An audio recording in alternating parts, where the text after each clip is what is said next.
Bonjour, alors nous allons corriger ensemble aujourd'hui l'exercice numéro 7. Donc, dans l'exercice numéro 7, nous avons un triangle PRE et il s'agit de calculer la mesure de l'angle marqué d'un point d'interrogation. Donc, je vais le repasser en bleu. En fait, il faut trouver la mesure de l'angle ici en bleu.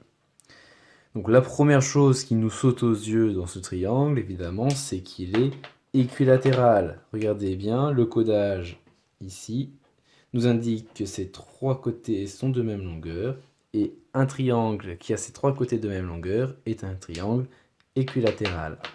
Quelle est la particularité d'un triangle équilatéral concernant ces angles?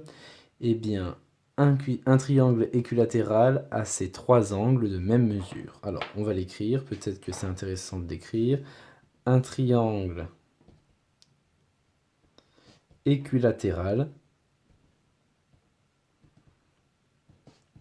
a ces trois angles de même mesure.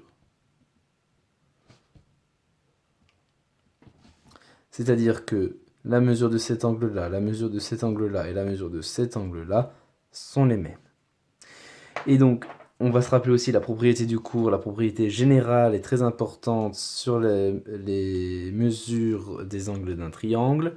La somme des mesures des angles dans un triangle vaut 180 degrés. C'est-à-dire que cet angle-là, la mesure de cet angle-là, plus la mesure de cet angle-là, plus la mesure de cet angle-là, ça donne 180 degrés. Donc, en combinant ces deux informations, le fait que les angles de ce triangle sont tous égaux et qu'en plus leur somme fait 180 degrés, eh bien, pour trouver la mesure d'un angle, donc par exemple ici celui-là, l'opération qui reste à faire, c'est partager les 180 degrés du triangle en trois angles de même mesure, puisque c'est un triangle équilatéral, et l'opération à faire, c'est donc 180 divisé par 3. Et 180 divisé par 3, ça donne 60. Donc la mesure d'un des trois angles de ce triangle équilatéral, donc en particulier celui-ci parce que c'est celui-là qu'on nous demande, eh bien, mesure